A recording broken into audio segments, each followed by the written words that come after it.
Good evening. Police are on the hunt for a suspect after 4 people were struck by a vehicle on the campus of Toronto Metropolitan University. 2 of the victims were taken to hospital while the driver did not remain at the scene. CTV's Scott Life has been following the investigation and joins us live now with more. Scott.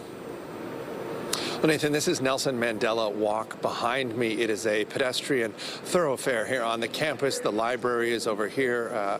It's a popular area for students.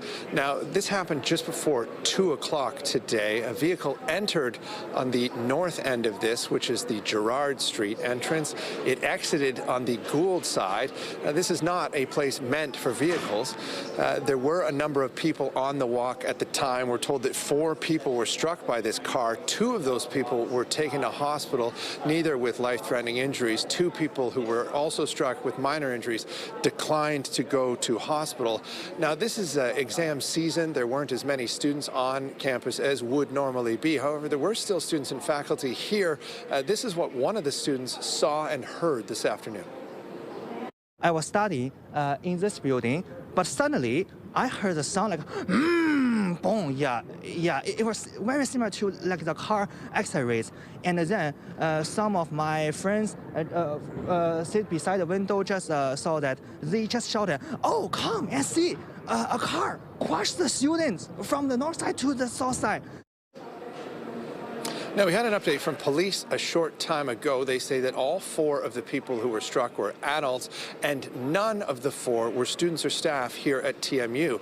They also say they believe this was a targeted incident and that the driver of the vehicle was aiming for one of the 4 people who was injured. This is what police told us a short time ago. The vehicle is described as a green sedan with a smashed windshield, and it has a license plate number DEDZ 565. Again, Delta Echo Delta Zulu 565. It's still early in this investigation, but at this time it appears that it may have been an intentional targeting of a specific individual on the walkway. So now there are a number of cameras here on campus, a number of cameras along the pathway. Police are looking for anyone who might have been in the area this afternoon, who might have dash cam footage or any footage of this incident. Again, this vehicle made it to Gould Street, took a left, and was last seen heading towards Church. It is a dark green sedan with windshield damage. At this point, police have not found the vehicle, looking for any help from the public. Reporting live on the campus of TMU, I'm Scott Lightfoot. Nathan, back to you. Your government will continue to monitor the impact of President Trump's tariffs and stands ready to support the sector most impacted. The threat of U.S. tariffs and the economic uncertainty created by the Trump administration were the central focus of Ontario's throne speech this afternoon. And the speech laid out the 4 government's priorities for the current legislative session. It outlined the province's efforts to protect Ontarians from the impact of tariffs while also expressing a desire to expand interprovincial trade. For more on the throne speech, we're joined by CTV's Queen's Park Bureau Chief Siobhan Morris. Siobhan. Well, the government said in its speech that interprovincial trade barriers add as much as 15% of what we pay for goods. They want to eliminate that, a counteraction or counterbalance to tariffs. They also say it's clear that Ontario needs to do business differently. It's a distinctly Canadian tradition. The speech from the throne, a tone setting for the legislative session ahead.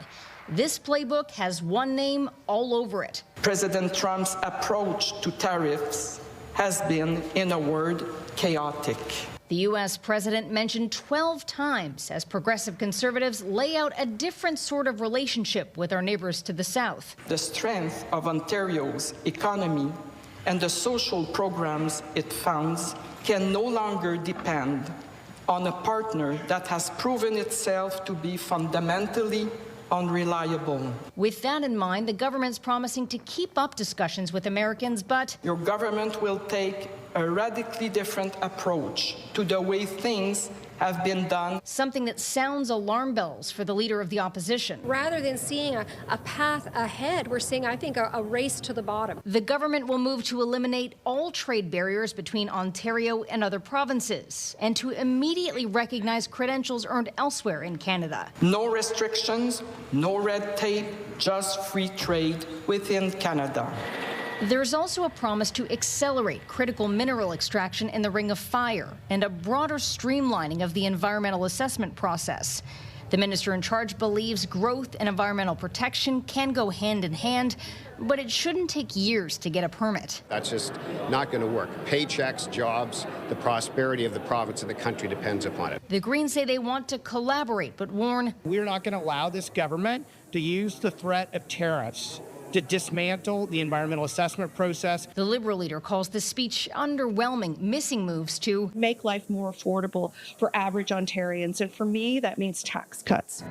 There is a vague mention about unlocking new homes, but absent is the previous pledge to build 1.5 million homes by 2031. I'm laser focused on the next 12 to 24 months to make sure we get this kick-started again. Even though Ontario has missed every benchmark along the way, the minister thinks it is an achievable goal. Sure it is. Promising a new housing bill sometime this session. Tomorrow we'll get a better sense of exactly what the government has in mind for breaking down those interprovincial trade barriers. They're tabling their first piece of legislation of this session tomorrow afternoon. Reporting live from Queen's Park, I'm Siobhan Morris. Michelle, back to you. Thanks, Siobhan. Honda Canada says it has no plans to change up production at its facility in Alliston, Ontario. The company released a statement this afternoon in response to reporting which indicated it was considering moving some of its Canadian production to the U.S. The statement reads in part, "This was not an announcement by Honda, and we cannot comment on the specifics of this morning's headlines. However, we can confirm that our Canadian manufacturing facility in Alliston, Ontario will operate at full capacity for the foreseeable future, and no changes are being considered at this time. We constantly study options for future contingency planning and utilize short-term production shift strategies when required to mitigate negative impacts on our business." What we saw today was just a lot of reaction. How it started, how the rumor started is unclear, but Honda's very clear in their statement that they're here, as they do say, for the foreseeable future. We met with them a few weeks ago, and we're very satisfied with their activities here in Ontario. I'll be in Japan Easter Sunday. I'm flying to Japan. We'll meet with Honda as was previously scheduled. So we're confident of all of the investments that we've made throughout the $46 billion that we've landed in Ontario. 4,200 people work at the Honda plant in Alliston, with many more jobs in the community linked to the automaker. The company makes both the Civic and CR-V in Alliston. The plant can produce 390,000 vehicles a year. In March of 2022, Honda announced a $1.3 billion investment in the facility. Amid concerns over auto jobs, the federal leader is making a series of pledges today, from stopping scams to training mid-career workers. Just ahead, highlights from the campaign trail as the focus shifts to tomorrow's first debate. Peel police are investigating after 3 tow trucks were torched in Brampton overnight. No injuries have been reported in 2 separate incidents, but residents say the situation has left them shaken. CTV's Janice Golding has been following the investigation. And Janice, you've gotten a hold of security video from one of the scenes. Yes, we certainly did, Michelle, and it is disturbing to see. Now, concerns about a tow truck turf war are heating up after a series of overnight fires in a residential area of Brampton. On the exterior of this tow truck, you can see the telltale signs of fire: melted plastic, wires, and metal. Inside the cab, the scarred remnants of a driver's wheel and a scorched seat. This is what remains of an overnight blaze. Thought maybe someone was just starting the car, but then I started hearing popping noises and it got bigger and bigger. Residents on Buffridge Trail and Cresthaven Road near Hurontario and Wanless say it was just before 1 a.m. when they began hearing explosions. They were loud, loud enough that even my neighbor down the street that I spoke to this morning said he heard it down in the dead-end street. When they looked out their windows, they'd see 2 trucks from Limitless Towing ablaze, while 2 other cars were also starting to melt. I was scared it was going to get bigger and then blow up my car. A 7-minute drive away, this time at Venetian Terrace and Bristdale Avenue, another Limitless Towing vehicle was discovered ablaze around the same time. Honestly, it was sounding like a bomb. I was just studying, and then I just heard an explosion. That's what caught my eye. I ran upstairs to just wake up my parents, because at first I thought the house was being robbed. Surveillance video obtained by CTV News shows 2 people parked near the second crime scene and approached the tow truck on foot. Next, you see them placing something which you can see glowing on its hood. Moments later, one man appears to place an object on the front passenger side tire, and it also ignites. The men quickly leave the driveway, but not before the one in the rear turns around and snaps a photo of the burning tow truck before he returns to their vehicle. And then there was a slight explosion, and then there was a big explosion. It was just burning. I was actually worried for the family that were in front of the house because I seen family pretty much run around the truck. They do have kids living in the house too, so. CTV News did reach out to Limitless Towing this afternoon, but no one at the company responded to our phone calls. How upsetting is this for you to see this? It's very upsetting, though. Very upsetting. Is this your car? No, this is company's car. And those we encountered who are involved with the company didn't have much to say either. Still, neighbors were very vocal about their feelings today. There's no place in society for people acting in this type of criminal activity with no regard to human life, safety, or property. It endangers also the emergency workers. I know there's a war going on between tow truck operators, and they can get pretty brutal at sometimes. Peel Regional Police say the Criminal Investigative Bureau is in charge of the investigation and has deemed these incidents suspicious. No one was injured in any of these incidents. Anyone with any information or who may have recorded dash cam or security video is asked to contact Peel Regional Police. Reporting live, I'm Janice Golding. Now back to Michelle. Thank you, Janice. A man in his 20s has life-threatening injuries following a shooting in Etobicoke. Police believe it happened in the area of Martin Grove Road and John Garland Boulevard around 8:30 last night. Investigators say the victim made his own way to hospital, and they're still trying to determine the exact details of what happened. Police are asking anyone with information to come forward. A coalition of local community and advocacy groups are calling for greater action on gun control. They want the issue to be a priority during the federal election campaign. CTV's Mike Walker has the details. It's something I wouldn't want any other family to go through. Denise Dennett's life changed forever when her son Joel was shot and killed in Brampton 5 years ago. The loss it's unimaginable what you feel. And considering this is my only child. She has been advocating for preventative measures to curb gun violence. So banning guns, yes, that's one thing. But at the same time, you want to reach the children before they reach that stage of feeling so hopeless that they take up a life of crime. Just one of the measures raised by gun control advocates, including families of victims and healthcare workers today, as they outline their priorities in the midst of a federal election, pointing to studies on gun violence. The evidence is clear that the more guns there are in society, the more gun deaths there are. And the stricter a country's gun laws, the fewer gun deaths there are. They want the next government to proceed with the buyback program. Ottawa has banned more than 2,000 assault-style firearms since 2020. The buyback program is already in place for businesses and was set to expand to individuals in the spring. We've seen other countries, Australia, New Zealand, the UK, when it comes to handguns, implement buybacks effectively, and the results have been tangible and long-lasting. The Liberals have committed to reviving the program, while the Conservatives have vowed to reverse it, pledging to increase enforcement along the border instead to stop the flow of illegal guns. These are not political wins.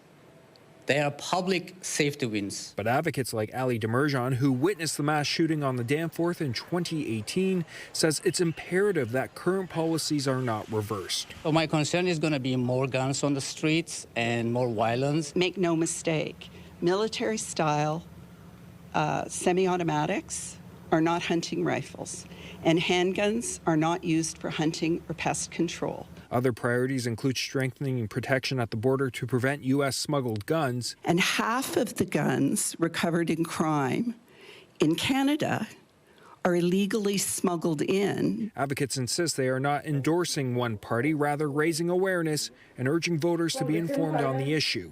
Mike Walker, CTV News. The man accused of driving off with nearly $20 million in stolen gold bars following a heist at Pearson Airport has agreed to plead guilty to weapons charges in the U.S. Peel police allege Durante King McLean was the driver of a delivery truck which took off with 6,600 gold bars along with cash that was being held at an Air Canada cargo facility April 17, 2023. In September of that year, King McLean was arrested in Pennsylvania. Police say the rental car he was driving contained dozens of illegal guns. Investigators have previously stated they believe the heist and weapons seizure are linked. According to U.S. court documents, King McLean has agreed to plead guilty to conspiracy to traffic firearms, meaning he could face up to 15 years in prison. A man accused of killing or mutilating multiple puppies in Mississauga made a brief court appearance today. 43-year-old Zhong Wang faces a dozen animal cruelty-related charges. Peel police say 4 puppies were found in the area of Dundas and Mavis since December. 1 was dead. The others were found with injuries and are now recovering. Investigators believe there are at least 4 other dogs that haven't been found. Police say the accused bought the puppies online and may have used the aliases Joey or John. Local businesses are outlining the impact U.S. tariffs are having on their livelihoods. CTV's John Musselman spoke with one business owner in Brampton about a massive bill he recently received as a result of the levies. Doris Greco is an importer and distributor of industrial machinery with operations based in Brampton. Company CEO Wes Love says the tariff issue has turned his business into a nonstop roller coaster ride, and a recent issue at the border cost his company thousands of dollars. After the Trump administration announced tariffs on imports, Love's company rushed to complete an order to the U.S. to beat the April 9th deadline and save his clients some money. But the delivery trucks were not processed until 14 minutes after the deadline, after crossing into the U.S. It turns out these trucks actually did physically enter the U.S. before midnight. Administratively, they weren't approved until, I think, 12:14 p.m. But as a result, yes, we are faced with a bill just under $40,000.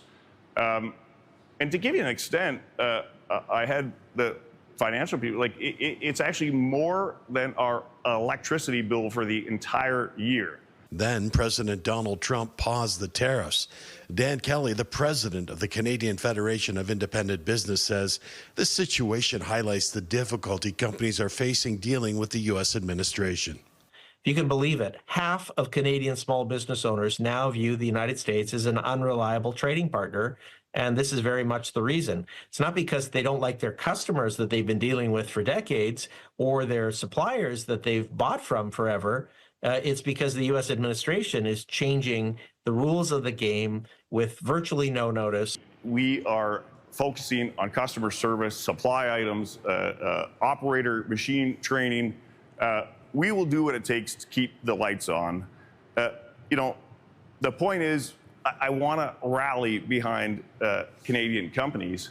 The companies that I service, I mean, we're all struggling. Love's company employs nearly 40 people. He says the tariff uncertainty makes it difficult to conduct business, and he says a political solution is critical. John Musselman, CTV News in Brampton. We have more news in a moment, but first, here's a live look at the city. Tonight, we can expect a cool down tonight and tomorrow, so be prepared. Kids will need a warm jacket heading to school tomorrow, but the good news is lots of sunshine and warmer temperatures are expected Thursday, so a couple days away.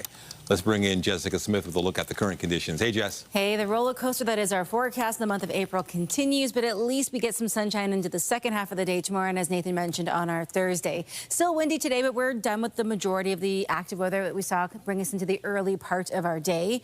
We are holding on just above the freezing mark in a few communities, but for the most part hovering between about 3 and 5 degrees as we set into this early part of our evening. Over towards the island and Pearson, still quite breezy out there. We're looking at wind gusts just under 70 kilometers an hour out of the west.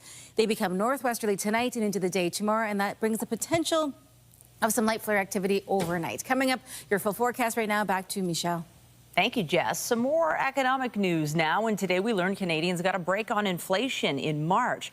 The rate slowed to 2.3% last month. It's being attributed in part to falling gas prices and a slowdown in travel to the United States, which helped cool airfare costs. The tariff battle with the U.S. began in March, prompting some consumer backlash toward American travel and products.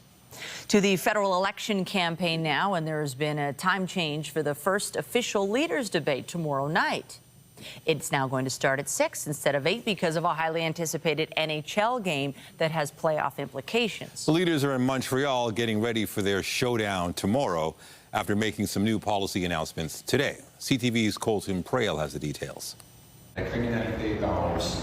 It was a busy morning in Montreal. We're going to pass the Stop Scamming Seniors Act, a common-sense law that forces banks and telecom companies to deploy state-of-the-art technology to catch scams and stop them before they happen. Pierre Poilievre said he would force banks to flag suspicious activity in real time and put a 24-hour hold on suspicious transactions made by seniors.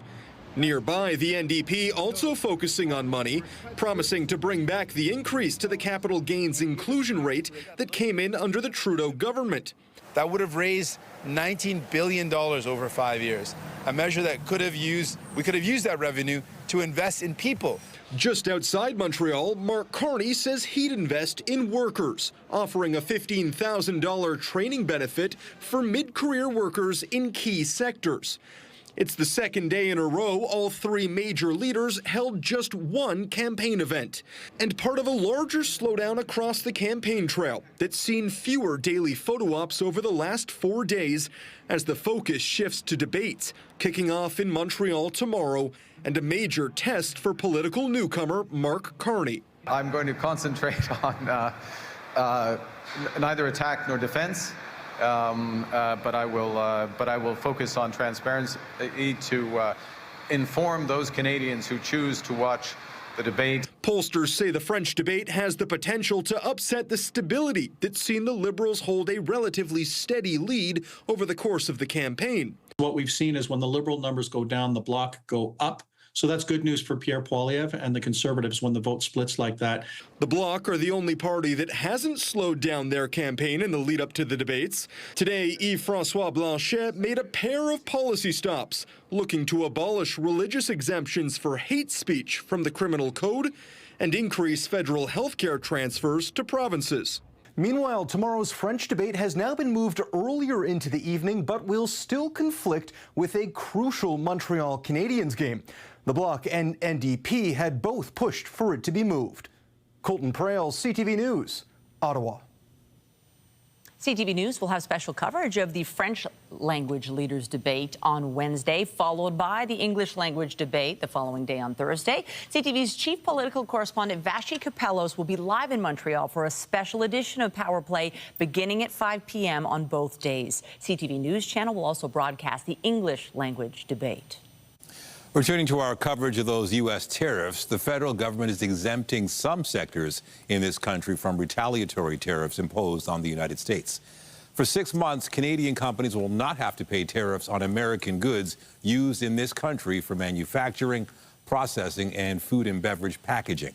The temporary relief will also apply to companies that import from the U.S. to support health care, public safety, and national security objectives. Ottawa says the plan's intended to give companies and entities more time to adjust their supply chains and become less dependent on U.S. suppliers.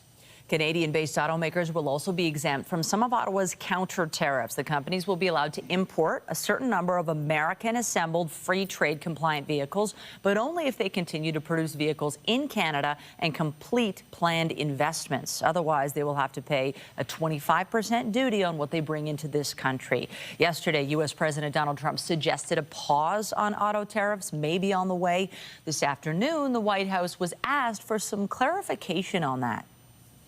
As for autos and auto parts, I don't have anything to read out for you there, but I think the point the president was making is flexibility, and he has flexibility when it comes to negotiations and talks, but ultimately his goal in his fair trade deals that he is pursuing with many countries around the world is to put the American worker first. The White House also said Trump has not changed his stance that the U.S. has been subsidizing Canada's defense. They also say he also believes Canadians would benefit greatly if it were to become the 51st state. A group of elephants at the San Diego Zoo Safari Park showed off their protective instincts during an earthquake yesterday. The herd sprung into action when the 5.2 magnitude quake struck Southern California. Video of their enclosure shows 5 African elephants going about their day in the morning sun as the earthquake happens. Then they scatter before older elephants scramble to encircle and protect 2 7-year-old calves from any threats. They eventually disperse once it's determined everyone is safe. Coming up, bowled over by the new pitch. A state-of-the-art cricket field opens up in Brampton, giving kids a chance to play one of the world's most popular sports. The game-changing details just ahead.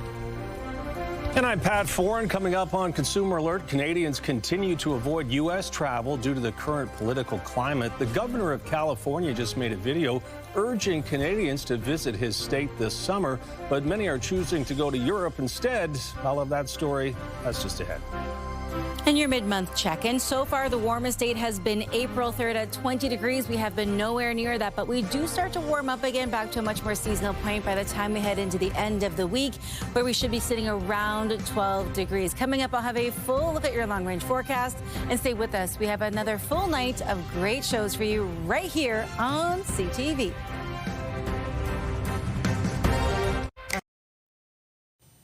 More surveys are showing Canadians plan to avoid U.S. travel this summer due to ongoing tensions regarding trade, tariffs, and the current political climate. Car travel over the U.S. border dropped 32% in March, and a new poll shows 70% of Canadians say they're unlikely to go to the U.S. this year. Pat Foran has the latest on Consumer Alert. Pat. Thanks, Michelle and Nathan. The U.S. Travel Association says a drop in Canadian tourists of 30% could mean $6 billion in losses for the U.S. economy. Some states are already feeling the impact. The governor of California just put out a video urging Canadians to come and visit.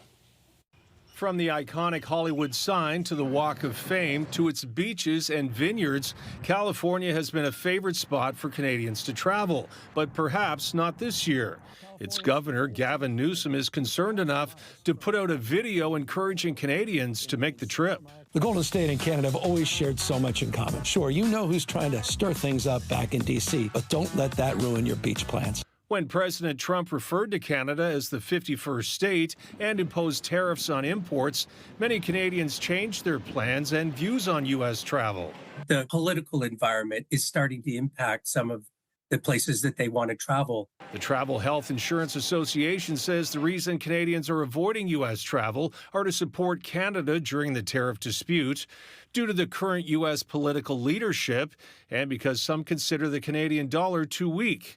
It's causing airlines to cancel U.S. destinations. Airline bookings for the coming summer for Canadian Airlines are down over 70% for travel to the U.S. from Canada. The Flight Center says as Canadians cancel U.S. travel, airlines are cutting U.S. flights and adding them to international routes. So we've seen in the last couple of months about a 40% decrease in inquiry for Canadians traveling to the United States, as well as a significant number of cancellations of trips that were already there. Canadians are also looking for the best value, and according to Flight Center, there are savings to be had flying to some destinations. It says top spots Canadians are visiting include Japan, the Netherlands, Spain, Australia, Costa Rica, and Colombia. Many are spots where the Canadian dollar has more buying power. It's a conversation we're having all the time is, where does my dollar stretch further? Some Canadians may still decide to visit the U.S. this year, but as more choose to go elsewhere. Here in California, we've got plenty of sunshine and a whole lot of love for our neighbors up north. Expect to see more ads like this one from states hoping you'll visit. And it's not just Canadians avoiding travel to the U.S. Statistics show visitors from Western Europe also dropped by 17%, and travel from some countries, including Ireland, Norway, and Germany, dropped by more than 20%. On your side, I'm Pat Foran. If you have a consumer story idea, email us at alert@ctv.ca. Well, there's a little bit of sunshine this hour, which is nice, but you may have noticed we're getting some. It's cooling down a bit, and the wind whipping things up today. Yeah, it does feel a little chilly already, and temperature's really going to cool down tonight and I guess tomorrow as well. I wouldn't say bring out your winter jacket just yet. It depends on how tough you are, I guess. Nathan's put his away, so I'm trying to be tough like Yeah, I'll grab mine. But I will definitely put on some layers. The wind really is the big difference maker as we head in towards the day tomorrow. It was today a westerly wind. Tomorrow, a northwesterly wind makes it feel just that little bit cooler out there. But the good news is, by the time we get to the kind of late afternoon tomorrow, we finally see some sunshine, so it helps to brighten things up just a little bit. Throughout the day today, though, we had that rain to kind of kick things off. The bulk of that system has pushed its way out behind it. Bit of a hazy sky. This is from earlier today, and we really don't lose that cloud cover until late in the day tomorrow. But again, that one consistent thing really has been the wind. That breeze has been breezing as we've made our way throughout our Tuesday. But as we head in towards the end of the week, we see a nice rebound just in time for the Easter weekend. Temperature-wise, it's not the worst. It's a little cool out there, sitting at 4 degrees, but feeling cooler than that. We're at 6.3 Windsor, the same in Ottawa. Anywhere north of Sudbury, they're in that kind of colder pocket that will eventually sink its way down for us after the system is entirely gone. Winds sustained right around 43 kilometers an hour, but those gusts are just under 65, so it is windy as we wrap up our day today. This evening, we dip below seasonal again thanks to that cooler northwesterly wind, and we are still watching for the slight chance of some lake effect flurries, more so for our friends through Goderich, Owen Sound, and Orillia. For us here in the GTA, we're looking at more in the way of just light showers, kind of as we wrap up our day today. The bulk of it, though, really has made its way out and into the day tomorrow. Although it remains cool, we're relatively dry. The very slight chance of lake effect snow is going to stay along those eastern shorelines of Lake Huron and Georgian Bay. The bulk of that low, again, pushes out. It's that trough, that blue dotted line that's brought that chance of active weather to kind of wrap up our day today. And it will linger into the very early morning hours tomorrow before it's gone out of here and we get some sunshine. Again, the bulk of that snow, we're going to be hanging on between London, up towards Owen Sound, and then areas just north of the GTA. So for the most part, the downtown core staying relatively dry. Into your Wednesday morning, again, it's a little cloudy out there, a little cool, an extra layer or two as you kind of begin your day, probably a good idea. But as we head into the mid-afternoon, early evening, we get lots of sunshine. That sunset time now after 8 p.m. So even though it's late day sun, we still get quite a few hours. And then as we head in towards your Thursday, beautiful sunshine thanks to high pressure. Into Friday, though, we're watching another system set to bring rain and the risk of thunderstorms to kick off the morning. As we head throughout the next couple of days, though, we rebound really nicely, at least temperature-wise, as we head into the Easter weekend. Again, a little cool and a little cloudy tomorrow. We get that late day sun that carries into our Thursday. Spot on for seasonal, really beautiful. As we head into Friday, a few showers make their way through, but overall, at least it's mild. The same as we head into your Saturday. Sunday, really the nicest day of the weekend. Looking ahead to Monday, the slight chance of some shower activity, but overall, it's not bad as we step into what is going to be, I'm sure, a very busy weekend. Nathan, I'll send things back to you. Thank you, Jess. Thanks. Cricket continues to grow in popularity, and now young people in Brampton have a new place to play.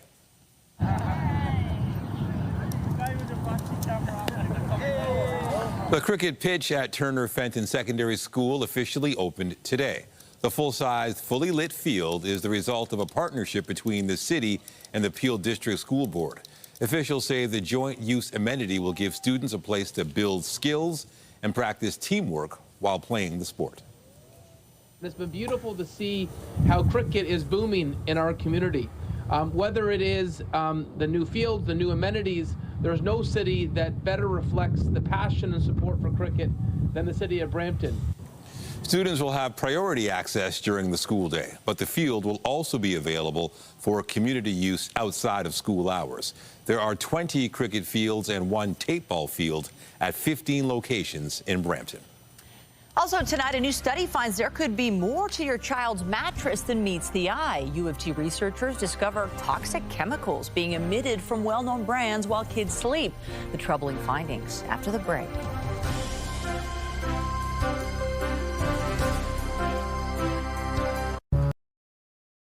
New research from the University of Toronto is outlining issues tied to chemicals found in children's mattresses. The issues can include neurological and reproductive problems. CTV's health reporter Pauline Chan has the details.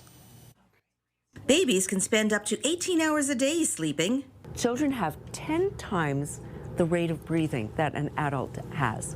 So that means that something in the air, the child is getting much more of a dose than an adult. Children have 3 times the skin surface area relative to an adult. Chemicals go through the skin. And the chemicals that Professor Miriam Diamond is most concerned about cause neurological and reproductive damage in humans. Some of them can cause cancer, and a number of them have been related to behavioral effects, including lower IQ, ADHD-like behavior. The U of T researchers tested 15 baby mattresses from common major retailers, and they found many potentially harmful chemicals were in the outer layer of the mattresses. We looked at plasticizers that are made, for example, to make the outer cover flexible. Many of the plasticizers are endocrine disruptors. The filling of many mattresses was found to contain flame retardants, some of which are associated with causing cancer. And they found UV filters added to mattresses to prevent deterioration in the sun and to preserve colors are also known to be endocrine disruptors. Diamond says adult mattresses are constructed differently with springs and other materials to support a greater weight. They don't need a waterproof plastic surface, and they're not intended to be used for just a year or two, so they're made with different, sturdier materials. One thing Diamond says parents can do is use a big terry cloth towel as a mattress protector under a fitted cotton sheet.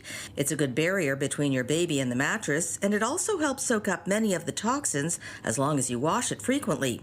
She says better government regulations will help, but ultimately she's calling on the mattress industry to make changes, such as eliminating flame retardants. We checked with Health Canada. Children's mattresses do not need to have any flame retardants in them. And yet, we found that almost every mattress had flame retardants. And she says the outer layer of baby mattresses are now often made of more flexible polymers, so there's no more need for plasticizers to be used. Pauline Chan, CTV News. An epic Sanskrit play is on stage now in Toronto, and today its creators learned it will head to New York City's prestigious Lincoln Center. And as CTV's Andrea Case reports, a story thousands of years old still has a message for today's audience. Here we go.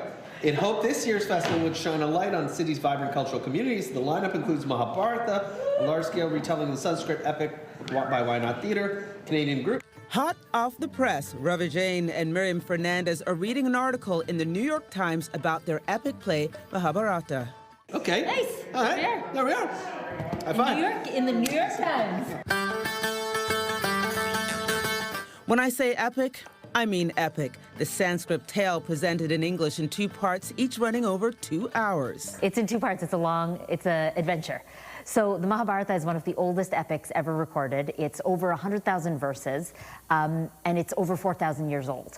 And so it is as old as civilization itself. This message from 4,000 years ago, it's no different from now. We as people, we've changed. You know, we have iPhones, we have digital everything, but we're at the core, we're still asking the same questions. We're still struggling with the same problems. Fernandez and Jane worked on the script for 8 years. It's a story of these 2 groups of cousins who are trying to live side by side, but who just can't manage to live peacefully. And they end up going to war, a war that really destroys 1 billion people. The creators say the themes once retold over campfires are still relevant today. With this massive trade war and this crazy relationship, you know, the story is about a family that's divided over land. How prescient a story for the times that we're in. Finding peace at a time of conflict. Mahabharata first played at the Shaw Festival in 2022, then London, England, and Perth, Australia. From Toronto's Bluma Appel Theatre, it heads to the National Arts Centre in Ottawa. And the just-announced Lincoln Center in New York. There was some discussion about heading to the United States, but Fernandez says it's like a dream come true, a pinch-me moment. It feels only right and really important in this moment that a Canadian production is taking this story to one of the most important international stages that we have and speaking to the world in a really urgent way. The Canadian stage production of Why Not Theatre's Mahabharata runs until April 20th. Andrea Case, CTV News. After the break, the price of a home in the GTA is a little more affordable. We'll take a look at a new report on the Toronto housing market just ahead. Now more than ever, Canadians need to know where our leaders stand. CTV News keeps you informed on the issues that hit home. This election, connect to Canada's most trusted news source, CTV News, now more than ever. It's still early in this investigation, but at this time, it appears that it may have been an intentional targeting of a specific individual on the walkway. Updating our top stories, police are searching for a suspect vehicle after 4 people were struck on the campus of Toronto Metropolitan University. 2 people were taken to hospital, and police say one of the victims may have been targeted. The suspect's described as the vehicle as a green sedan with a smashed windshield. 100% concerning. I mean, you're real close to home. We always hear about crime around our neighborhood, and I mean, this is real close to our house right here. So a little bit concerning and scared as well at the same time. An investigation is underway after several tow trucks were torched in Brampton overnight. No injuries were reported, but a pair of suspects were captured on security video. Peel police are asking anyone with information to come forward. Your government will continue to monitor the impact of President Trump's tariffs and stands ready to support the sector most impacted. Ontario's Lieutenant Governor delivered the throne speech today, outlining the Ford government's priorities for the current legislative session. The province is promising to limit the impact of U.S. tariffs and expand trade relations within Canada. Remember to keep up to date day and night at ctvnewstoronto.ca by downloading the CTV News app. And if you have a news tip, photos or video of breaking news, let us know.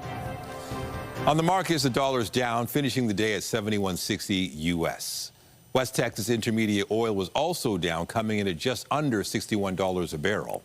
And the TSX was up more than 200 points, finishing at 24,067. The Business Report is brought to you by Canadian Western Bank, the bank built for business. A new report on the GTA housing market shows home prices dipped in the first quarter of this year. The Royal LePage report shows the median price of a single detached home in the GTA was down 0.5% year over year to just over $1.4 million. In Toronto, prices dropped nearly 1% to just under $1.7 million. The president of Royal LePage says housing is a major election issue. We have many more people looking for homes in general in Canada than we have homes to provide them. And both major parties are focused on bringing more homes to our big cities in particular, where affordability is strained. The median price of a condo in the GTA decreased 4% to roughly $704,000. The Toronto Tempo is set to hit the court in 2026, and now the team says CIBC is coming on board as a founding sponsor. It's great to have partners like CIBC really supporting us to get us to that tip-off and start a new chapter for not just the Tempo, but for the WNBA as a whole. You know, we will be their first team outside of the United States and really bringing the league to a global scale. The Tempo are set to join the WNBA's Eastern Conference next season. The team will play its home games at the Coca-Cola Coliseum. In March, Serena Williams was officially announced as a joint owner of the team. The Maple Leafs will be looking to clinch their division when they take on the Buffalo Sabres tonight. Now back in, possible 2-on-1. Burns goes to a knee. Matthews sets it up. He'll get it right back and scores. The Leafs need a single point in their final two games to clinch the Atlantic Division. Meanwhile, several players are nearing milestones. Mitch Marner is a single point away from his first 100-point season. Austin Matthews' next goal will be the 400th of his career. And John Tavares is 2 goals away from a 40-goal season. Puck drop for tonight's game is set for just after 7 p.m. in Buffalo. Mitch Marner is Toronto's nominee for the King Clancy Memorial Trophy. The award is given each year to the NHL player who best exemplifies leadership on and off the ice and who has made the most significant contributions to their community. The winner of the award receives $25,000 for a charity of their choice. The league does shut down as far as the regular season schedule as it's turned over out in front, and Toronto scores again. The PWHL will hold its 3rd annual entry draft in Ottawa on June 24th. The selection order has yet to be determined. Each of the league's 6 teams have 3 games left. Second place Toronto is a regulation win from clinching a playoff spot. The Blue Jays were looking for better results when they continue their series with the Atlanta Braves tonight. This ball is hammered. Is it another one for Riley? Oh, yes, it is. Atlanta jumped out to an 8-0 lead in the 5th inning last night, and the Jays were unable to come back. Toronto ended up losing 8-4. The teams will square off again tonight with the first pitch set for just after 7. Meanwhile, every player across baseball will wear number 42 today to mark Jackie Robinson Day. Robinson broke baseball's color barrier when he took to the field with the Brooklyn Dodgers April 15, 1947. Robinson was inducted into the Baseball Hall of Fame in 1962. His number 42 was eventually retired across MLB in 1997. Just ahead, a dazzling display on tap tonight. Depending on where you are, we'll tell you which parts of Canada and the U.S. could catch a glimpse of the aurora borealis. Tonight, the great Canadian scheduling conflict. Circles in front, scores! The clash between hockey and the first campaign face-off. Who came out on top? Later on CTV National News. People in northern Canada may find themselves gazing skyward tonight. The aurora borealis will likely be visible across most of the region. The northern lights are also expected to be seen across 18 U.S. states, including Alaska and northern Minnesota. The spectacle should be visible until Thursday night, with the best viewing time between 10 p.m. and 2 a.m. I guess not here in Toronto. No, not here. And the weather plays into it. If we were to have aurora borealis visible here in Toronto, the weather probably wouldn't help. The cloud cover isn't going to help, but the good thing is at least it kind of helps keep us a little bit warmer with all this wind that we have out there. So you think of cloud cover, so to speak, kind of like a lid when you have leftovers. It keeps all that warmth in there. As it releases, sometimes it cools things down. For now, though, we are just contending with a breezy wind that will help us feel a little chillier as we head through this evening. The bulk of the active weather throughout the day is gone. There's still a slight chance of maybe a little lake effect snow along those eastern shorelines of Lake Huron and Georgian Bay, thanks to those gusty winds. 4 degrees right now here in the city, but we are slowly getting back to where we should be. But by the end of the week, it's looking pretty nice. A little soggy for Easter weekend, but overall, not too bad. Thanks, Jess. Appreciate it. That's it for us, but be sure to join Omar Sachedina tonight at 11 for CTV National News, followed by Zoraida Allman with our next local newscast at 11:30. In the meantime, our coverage continues anytime on CP24 and at ctvnewstoronto.ca. For Jessica Smith and the whole team here at CTV News, thanks for watching and have a great night.